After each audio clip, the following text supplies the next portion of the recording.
Hi, this is Patsy with a Z. Welcome to Joy on Paper Live, a program for writers and those who dream of writing, and for everyone who wants to know the story behind the book. And I am so thrilled today to have a wonderful friend to Joy on Paper, and his name is Jim Lamb, and he is a writer. And I think that says everything about him because he writes and he writes. Hi, Jim. Hello. It's so good to have you here today. It's really a special interview because it is for Father's Day, and we want to talk about your wonderful book of poetry. It is called Herding Butterflies and Other Poems. And as I was telling people, you write, and that's what you do. And I think you've been writing for so many years, and of course, all types of writing, but wow, your poetry is what really gets me. I love it. Thank you. I appreciate that. It's been about 50 years writing, and I've had a chance to do everything. And in fact, the reason I prefer the term writer was that a college professor, he was the toughest on me, but he was the best. Just passed away the last year or so, George. And he said a writer should be able to do anything. If you walk in and they want you to cover a building that burned down, you should be ready. And if they want you to interview a movie star, you should be ready. He said a writer who knows his stuff should be able to walk in situations and figure it out on the fly. And that has been the challenge from him and what I have just stepped into writing throughout my life. You certainly know how to write. When I met you because, of course, you had written a book. And you were one of my first guests on Joy on Paper, the radio program, when I celebrated the ninth anniversary back on St. Patrick's Day. That's when I launched this YouTube channel because I want all my people who have been listening on the radio program to see that authors are real and to see the passion when they are talking about their writing. I was thrilled when I discovered that you're a poet, and over the years, a poem here, a poem there, and then we get this wonderful book. And what I love about your poetry is that it's living poetry. It's what we see in life and how you are able to take simple events, simple moments in life and give us that slice of it takes my breath away sometimes. I will read one of your poems and I say, sometimes you think, why didn't I think of that? But that's the whole point, isn't it? That a poet sees things differently. A poet looks deep into simple things that other people might ignore. And then when they read it, they say, yeah, that's exactly what I needed to hear. Yeah, I started writing poetry about 10 years ago, and it's funny how I got into it. I'd taken a class at what was then Pasco Hernando Community College, and it was a book called The Three Genres, and one of them was poetry. Later on, when I went to work at the Tribune as a copy desk editor, and of course, a big part of that job is writing headlines, I used to go back and read the poetry part of that book because poetry has the ability to say a whole bunch with just a few words. And that is actually the goal of the headline. And so I use poetry as a stepping stone to write solid headlines. And I'm going to share one of them. In fact, this one won me $5 back when you could probably fill your car up with gas.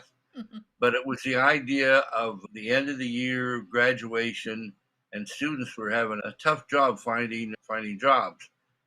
And the artist who designed the page let me just gave me a tight space, and so it was no easy task. But in the end, I came up with a line that not only conveyed the story but won me the $5. And the headline was "Grad's Face Post Tassel Job Hassle," and that said it all. And that's why I like poetry.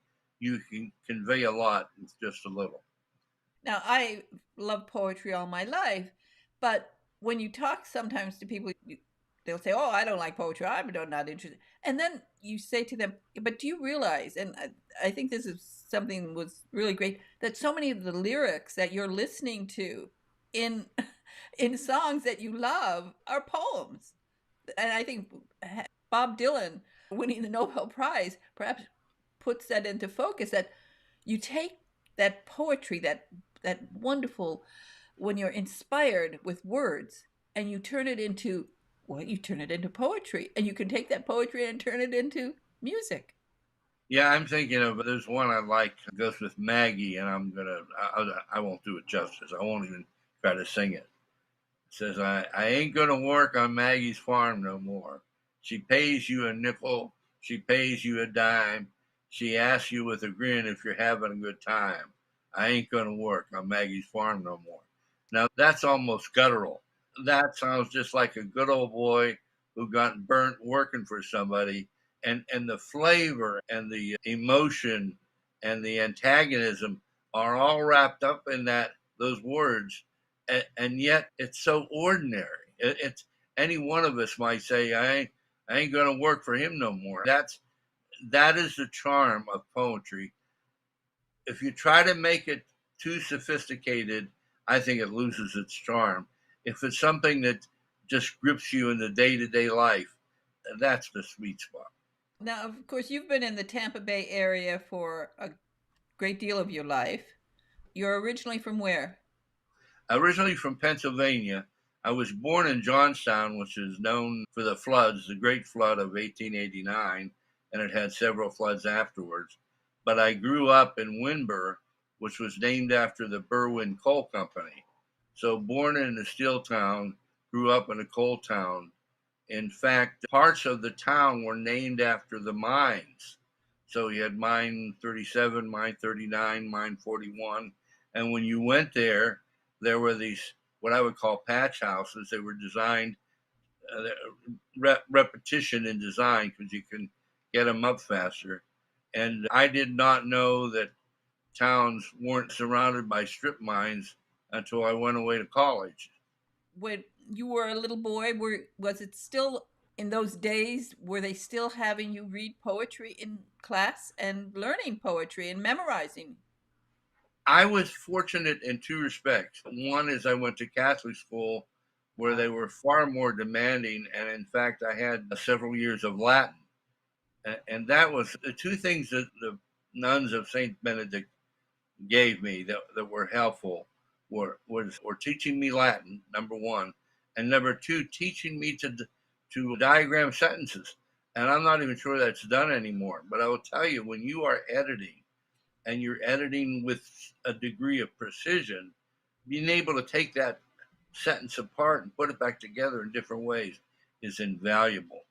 And then I had a teacher in high school, Mrs. Emery, who was just a jewel and really encouraged me to look into writing.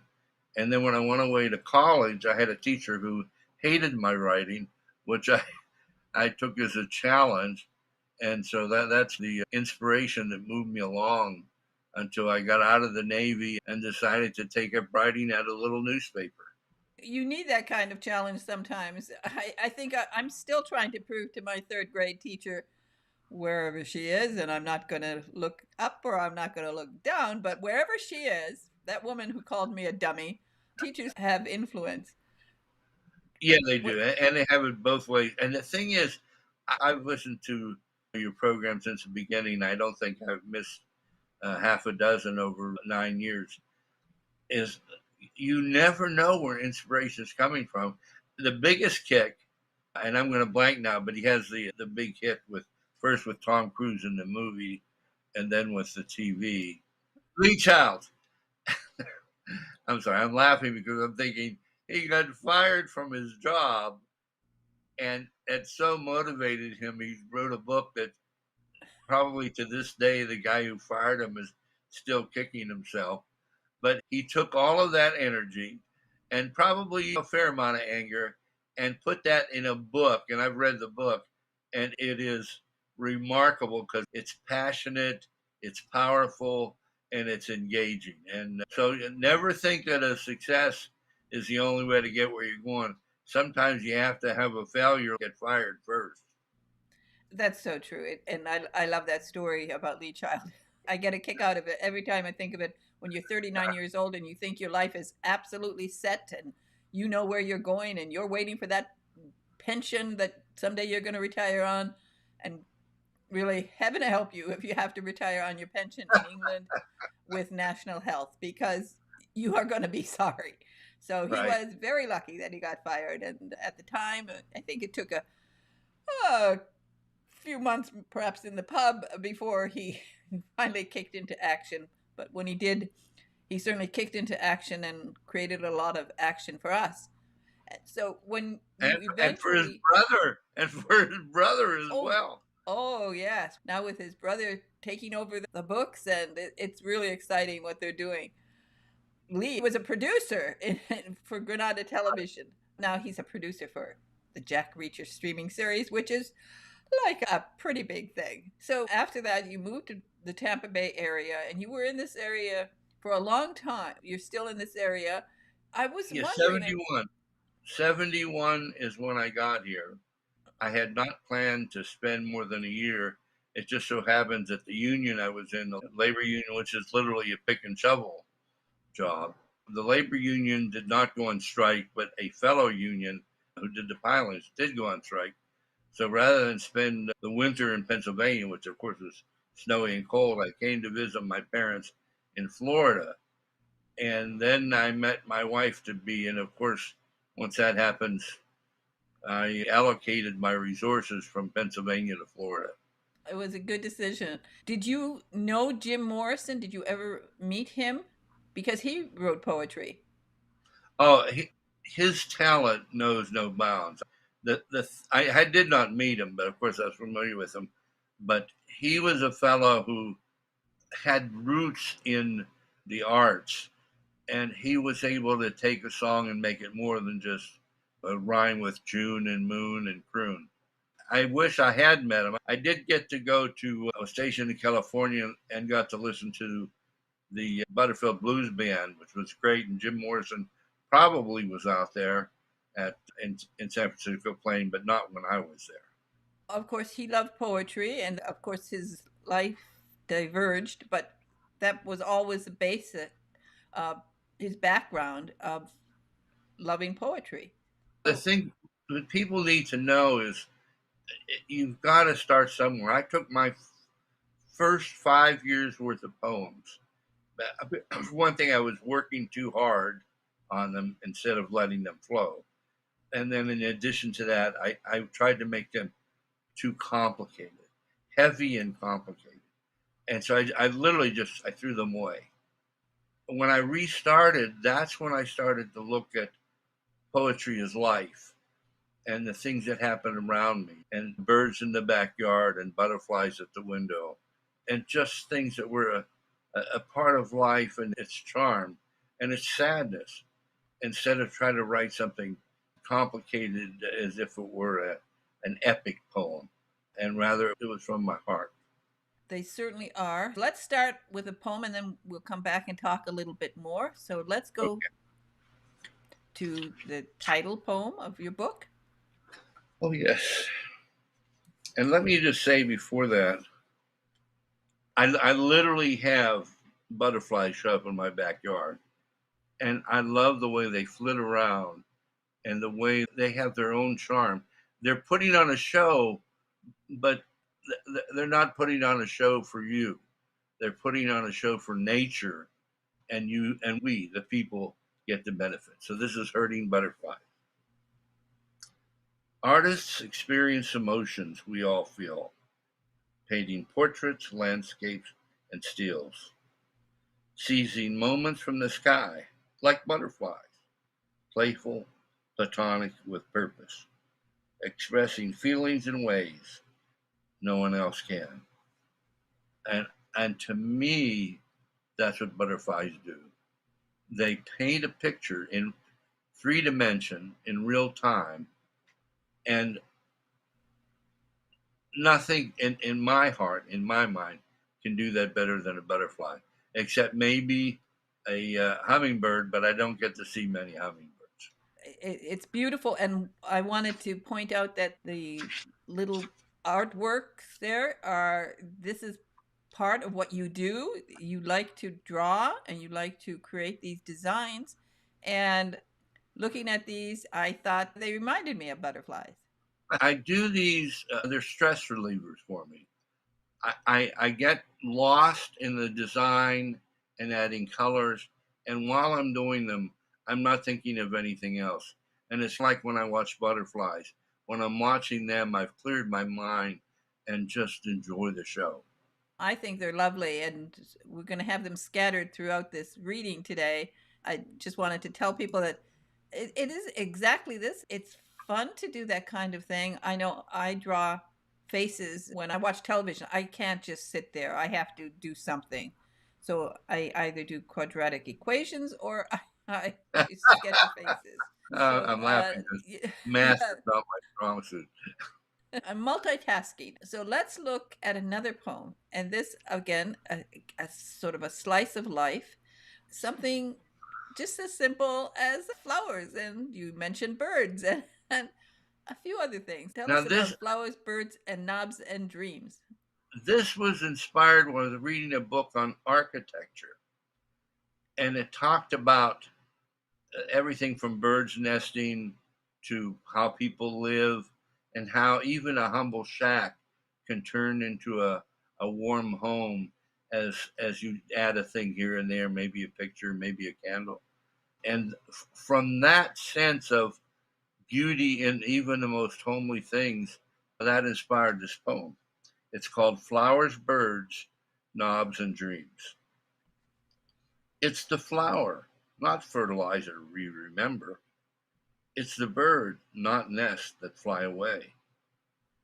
It's the knob, not doors, that hold the future. It's the dream, not sleep, that shows the way. I always feel after you read a poem, I do have to just stop and take a breath and look at it again. And this magic that you are able to create with simple words, simple subjects, and yet it fills the heart with a kind of joy because you listen to the birds. I was listening to the birds at 5:30 this morning and I'm thinking, yeah, this is joyful. And then when you read this poem, again, all of that comes back to you. Your experiences in life, simple things of watching a bird and thinking. It's a great poem. I love it. Oh, thank you. And to put it in perspective, it probably took me 2 or 3 days because you get like a word or two, and that's it. And then you read it again and you get a little snippet, a little peek at it, and then gradually it comes together. So it's not a matter of sitting down and getting it on paper. It is going back to herding butterflies. You don't really herd them. You follow them and try to catch a few and enjoy them for that moment and release them. And that's what these words come together like butterflies do on a flower outside. And then you have another style of poetry, a little bit different, and this one is midnight, more or less. And tell us how this one came to your mind, and then you'll read it for us. I was watching the older version of Hamlet. It's in black and white, and for the life of me, can't think of the greatest actor in the English world who played in it, and his name escapes me. But there's something about watching a film in black and white. It's a different kind of isolation. It's a different kind of feeling. The colors aren't there to distract. You really get into the story, and that sort of played a story in my own mind. And I wrote this. It's called Midnight, more or less. It's cold outside the castle. Darkness rules the land. Men dressed deep in whispers, weapons in their hands. They stand with iced precision, true north locked in their eyes, guards against intruders in snakeskin covered lies. When light comes in the morning, death will ride along with bloody calculations, scented ribbons, and a song. But now it's time for waiting. No hint yet of a fight, just mists and dreams, clouds and steam swirling in the night. Wow, it's fantastic. It really is. Thank you. I that one is darker, and that one is somber. And I think that's okay. I don't think every poem has to be uplifting. I think there are heavy moments in life. I've lived them, you've lived them. And sometimes they feel like you're going into battle and taking on, like Don Quixote, taking on the windmill. And this was one of those poems where I sense how do how do soldiers feel that night before? And it's the thought chills me, and I try to convey that in this poem. That's exactly why it's so wonderful to read poetry. You have this variety. You have poems that make you smile, you have poems that touch your heart, you have poems that sometimes break your heart. You read it and it might bring back a memory, and suddenly you just feel all welled up, tears in your eyes, because it touches that part of your heart that sometimes you've tried to forget. And that's so important too. And let's read the next poem, which Well, and the next one is a good example of a different tone. It's really, although this did not happen to me, I took some of my own feelings with my own dad, Father's Day coming up, and I transposed it so that it was a young girl reminiscing about her father. And the pond I speak about is actually the pond in my backyard. And my pond, along with the butterflies and the flowers and everything, is a great inspiration because there's alligators there, jumping fish there, birds left and right flying in. And it painted a picture that touched me. And this poem, Good Night Little Pond, came about. She walked to the pond, the one Dad took her to at age 9. That time she caught a panfish, green, blue, and lively. Tasty, too. Now she's back, longing for the moments she shared, naively thinking they'll last forever. They didn't. Funny how time fibs, whispering, why rush? You got tomorrow and the next day and the next. But you don't. Dusk cozies in like the shallow sneak he is, forsaking light, embracing darkness. Then poof, he's gone. Pond and sky kiss, one last eternal goodbye, as night shadowed shrouds unfold, like a curtain closing a sad play, and everyone cries. it does. And thinking of Father's Day. My dad took me fishing once because he was a working man, and I didn't catch a fish, but I had one on the hook and lost it. And even though we only went out fishing once, that day is still a treasure to me. This is about 60 years ago.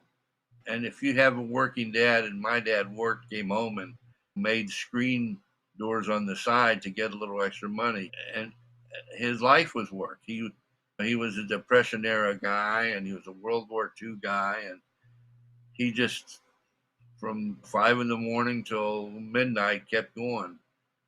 And every year that goes by, I appreciate that and what he did. And Father's Day is going to be a day for me to remember that. I hope and people listening to this think of their dad as well. It brings tears to my eyes because I did go fishing from the time I could toddle. I was fishing. There's a particular spot, and I remember it so well. I must have been 4 years old. It's a lovely place in the Upper Peninsula, and there's a cliff, and we call it Red Rocks.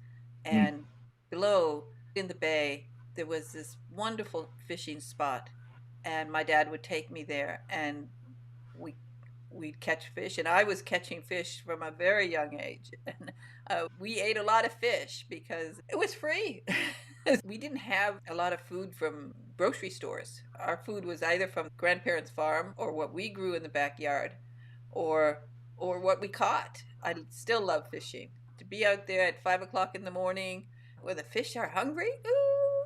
In northern Michigan, you get this fresh trout and whitefish. Ugh, that's the best. Lots and lots of fond memories with that. Now, the next one is different. It is Party at 9. And what brought this one on? This is totally made up. It never happened and never will happen. But I just imagined a party and different people coming in dressed different ways and slang having become flesh and blood. And I had a good time with it, more fun than I should have had. And with that, you'll step into the fiction part of my poetry. Party at 9. Vanity wore a party dress, sadness wore a shroud, anger dressed in fire red, speaking very loud. Lazy showed up way too late. Prissy sauntered in. Has been donned a tattered gown, splatter soaked in gin. Sweetie's dress was sugar white. Bitter's gown was stained. Depression's pants had rips and tears, cut with razor blades. Me, I wore a t-shirt, shining like the sun. When I crossed the doorway, fighting had begun. Who are you to dress that way? Your shirt it does offend. And so I turned and walked away, ne'er to come again. It is all these different ideas that came to you, and I like that. I when I was reading, was thinking to myself, I don't actually think Jim wore any of these party dresses or cut his jeans with a razor blade, but it's cute and it's clever and very enjoyable. I think we've all been at parties where people have said under their breath, he's wearing that, she's wearing that. And that's probably the kernel of the seed that this came forth from, because we go in there, we're being evaluated, we're evaluating other people. And I guess part of the fun is the snarkiness, but I had more fun than I should have. I Well, really did. and the readers will have fun with that too. Now, something completely different is this one, which is a short little poem, but it's also very clever, and I love it. Yes, Shadows is really the little kid in me. In fact, I wish I could read it like a little kid, but let's give it a go. Chasing shadows. Never caught my shadows, even though I've tried. When it runs into a tunnel, it knows just where to hide. So I give up chasing and I walk away. Then that silly shadow follows me all day. Oh, I love it, Jim. I love it. It's great. It's absolutely fantastic. You have all of these images that pop into your head and all these ideas, and one of them, I get a kick out of the titles too. And the next one, when I saw the title, just the title alone, I said, "Oh, what is this one going to be?" And it's called uh, "Don't Feed Monsters." And we do. Why? Why? Okay, don't feed the monsters. Stop feeding monsters. Monsters grow when fed. Fear is what they think about, hiding under beds. We feed them to our peril. Their cravings never stop. They'll nibble on our bodies, middle, bottoms, tops. Enemies, frenemies, family, neighbors, friends. When they're done, they'll take a breath and eat us in the ends. I love it. And when I saw also the drawing that you created there, Oh, it's so funny that it's such a cute. I look at it and it could be a monster's eyes, a bunch of eyes, and one of these underwater monsters that they're always discovering. Recently, they did this video about some of the deep sea animals that they're discovering, and they do have a bunch of eyes, and they're weird looking.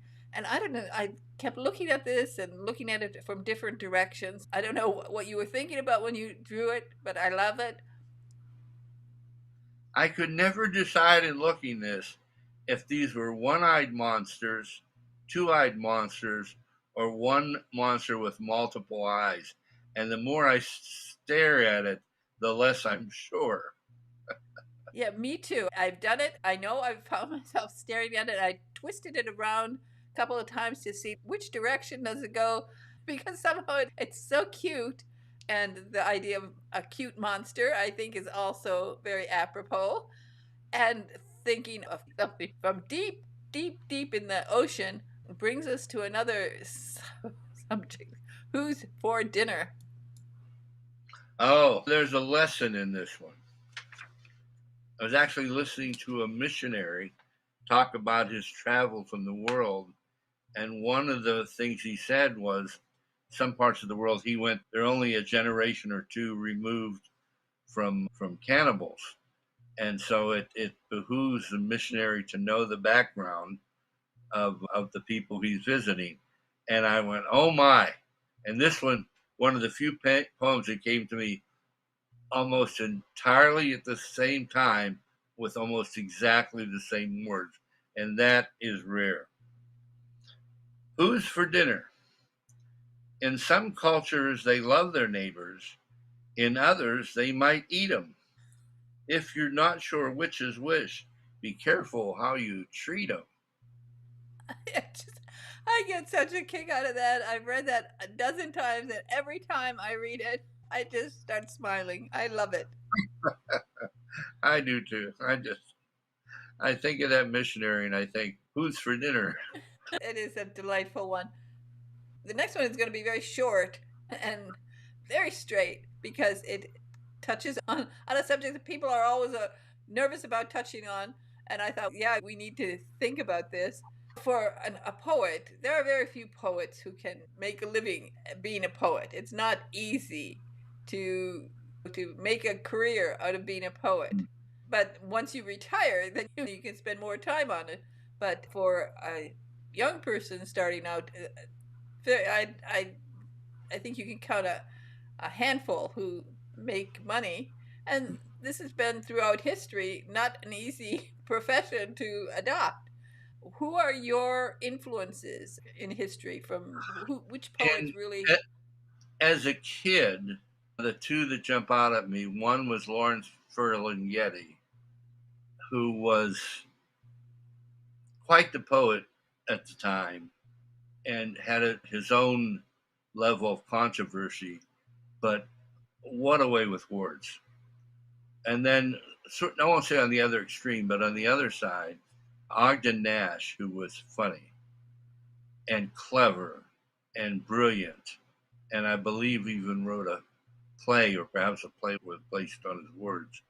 And so those were two that had an impact. Now, as I got older, the two that influenced me were, I'm going to have a bad time with the name, Seamus Heaney. Heaney wrote two poems, one of which I wish was mine, and I will tell you the name of it and encourage you to look it up. It's called Dig, and it's about his father digging the peat where you dig it out, and I guess it turns into a fuel. And it's so gritty and so real. And I thought if I could capture those moments, I would. And the second one, oddly enough, is called Scaffolds. And I worked on scaffolds when I was in construction. But in this sense, it was a poem that, of all the poems that people request to use, they asked this one at their wedding. And if you have a sense of the scaffold fixing things and building things, it's a perfect setup for a wedding. The other is, and now I'm going to go blank, Dylan Thomas, right? Is that right? I think Yeah. that's right. His phrase is "death has no dominion," which I've listened to eight, nine, 10 different people uh, say it because it's one of those things that if you are into poems and you're a celebrity, this is one that you want to take. And I have listened to everyone do it, including him, and it just still blows me away. And then to a lesser degree, Sylvia Plath, because there's some tough reads in there because uh, she died long before she should have. The raw emotion she revealed exhibited a level of vulnerability that I don't think I could do, and that was part of the power, but that was part of the burden she had to bear. So there are others here and there, Robert Frost, obviously. And I always thought of Dylan more as much a poet as a songwriter, different than, say, the Beatles or other groups. So I had many of his albums. And there's one called Sad Eyed Lady of the Lowlands that if you listen to it and listen to the words, you'll see how powerful a writer, just straight writer that he is. From listening to Joy on Paper, the radio program, all these years, I love poetry and I've had poets on. Of course, I was very honored to have the U.S. Poet Laureate, Juan Oh, yeah. Felipe Herrera, on my program. And that was such a funny experience because when I got the call asking if I would like to have Juan Felipe Herrera on my program, I picked up the phone. I heard a woman say, "This is the library calling," and terrified because as I read a lot and I have this sort of, I heard this expression when I was young, possession is 9/10 of the law. For me, it was a very dangerous expression because when I have a book from the library, as far as I'm concerned, if I really love it, it belonged to me. My oldest sister has never had an overdue book in her life, ever, Wow. never. And it wouldn't even occur to her to be late. So she had to take over checking out books for me at a very young age because it was too dangerous. They'd be under my pillow and she'd be looking for them. She said, "You have to return." I'm not ready. I'm not ready. So when I got this call, I was really afraid. And you hear sometimes these stories about people getting arrested and taken away in handcuffs for having overdue books. And for a moment, I thought, this is, how did they remember me? And so I was scared because I haven't had a library card. And then when I was told it was somebody calling for the Library of Congress asking me if I wanted to interview Juan Felipe Herrera. Now, this is very funny that she would say the name Juan Felipe Herrera. Now, I saw him when he was young and reading, and I was very young, much younger, reading poetry in Berkeley with this wonderful bandana around his hair and his shirt open, very sexy young guy. All the girls there in Berkeley were surrounding him as he was reading, that I would interview him. I'd been doing what for 4 or 5 months. And I had this thing of 2 interviews for 30 minutes. Of course, when I got him on, I wasn't going to hang up. I didn't, I just went right through it. And I remember Big Ed in the control room. She's skipping commercials. What's she doing? Just when you have the poet laureate on, you're not going to break for commercials. Yeah, you know. And it was such a joy. And we continued talking afterwards. And I remembered that he had a Rambler, and my first car was a Rambler. So we had a lot to talk about in addition to his poetry. That's one of the reasons that I've always encouraged poets to come on Joy on Paper because they don't get much of an opportunity to read their poems or to get any publicity. People don't invite them on, but I do. And like with Kim Dower, as I just had a program with her, I want to encourage people to come to Joy on Paper live so they can read and get this chance to really make their poetry shine. I'm so happy that you're on today. It's Father's Day special program so that your kids and your grandkids and someday your great grandkids, I'm just really happy that I've been able to do this program and give people an opportunity to be inspired to just love words. I was raised on classical poetry because forget my third grade teacher. My fifth grade teacher was a wonderful woman, and she spent every summer, the day school ended, she was off to Italy. And she spent her entire summer in Italy. And she would come back in September and she would be so happy. Her favorite poetry was Elizabeth Barrett Browning. Mm. And of course, the connection with Italy. And she was a romantic. Years later, I was thinking, what was she getting up to those months? She was very prim and proper, but I always had a feeling when she got to Italy, she was a different woman. It really was funny because it was not in the curriculum, all of this poetry that she read. She'd always come out with some reason to read daffodils. It was daffodil season. She was reading Wordsworth. If it, so that's my love of poetry. And when I was reading your poetry, of course, So much is touching, and we generally stay away from the next subject because people get crazy. But I thought the next one you should read, and it's just a cute little thing, and it is Oh yeah, poetry. It is poetry. People say, "Is that poetry?" Yeah, read it. I love it. I have to tell you that at the University of South Florida, where I went to school, I double majored. First in political science and second in mass communication. So as a reporter, I covered politicians, got to meet governors, senators, got to meet Jimmy Carter before he was president. But as you cover politics, especially, although I did not cover on the national level, I followed it. You start seeing there's very little sincerity, and ultimately, although this is a short poem, I think it says a lot. Toxic talk. Politics poisons the well, so nobody enjoys the water. That is a sad truth.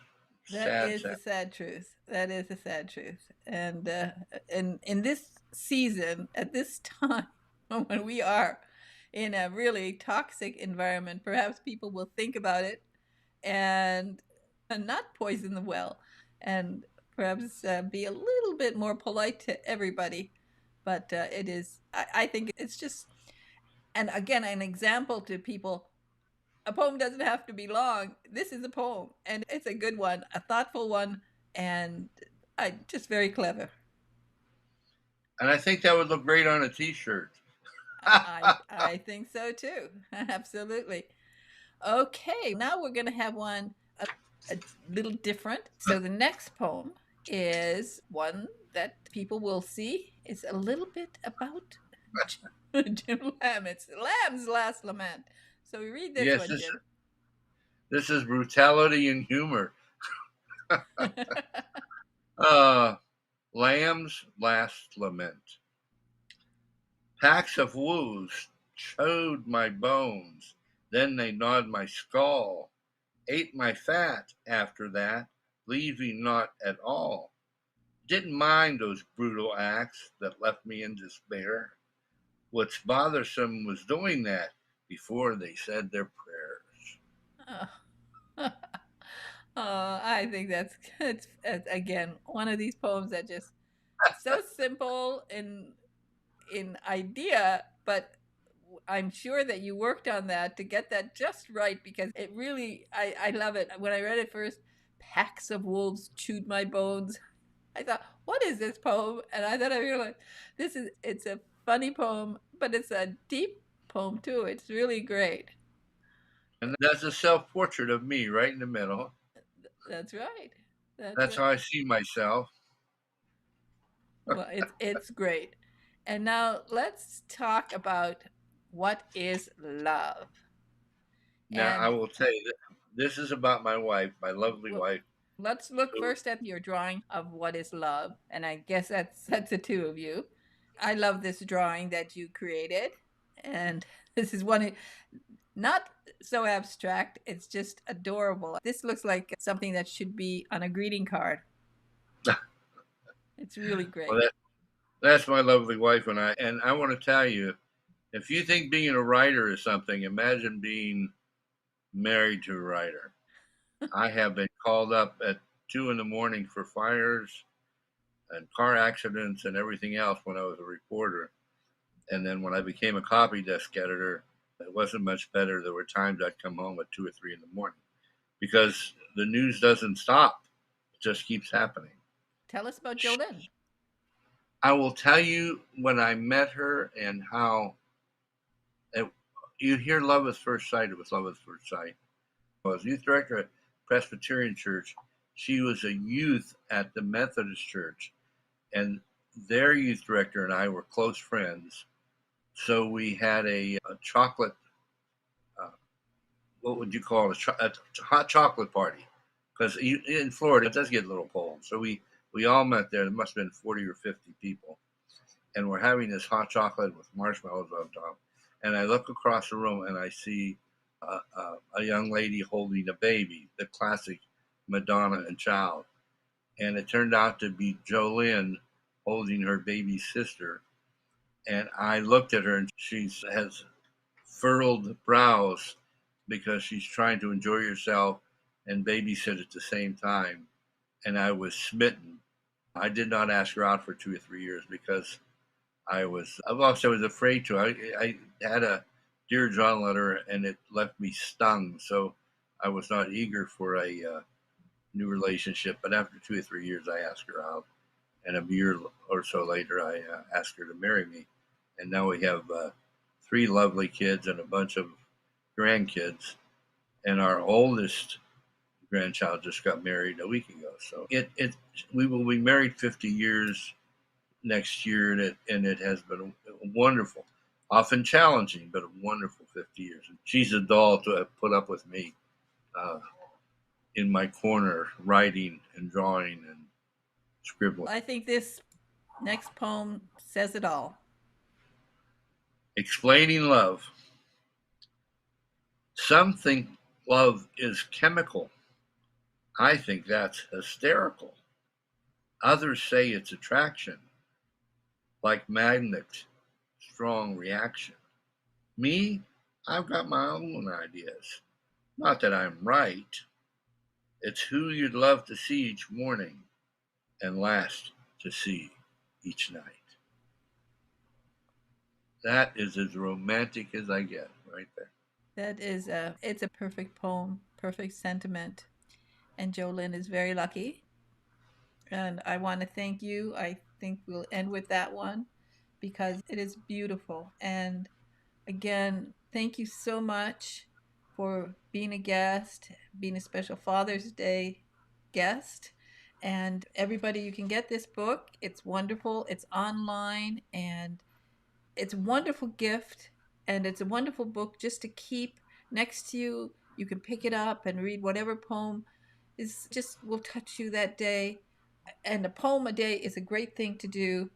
And Hurting Butterflies and Other Poems is a wonderful book. And Jim Lamb, thank you so much for joining me today. Uh, as always, I'm thrilled and I'm just grateful to you for having a platform like this. And I hope that the people who read it and listen to it will hit the little button below and subscribe because these interviews, if you love writers, I don't think there's a better place on the internet to listen to a good, solid interview than from Patsy. Oh, thank you, Jim. I appreciate everything that you've done for Joy on Paper and have a wonderful Father's Day. And keep writing those poems. I'm always ready whenever you have some more poems to read. All you have to do is let me know, and you will be back here on Joy on Paper live Okay, because we can see you reading the poem. Okay? thank you. Thank Thank you. you. Bye bye now.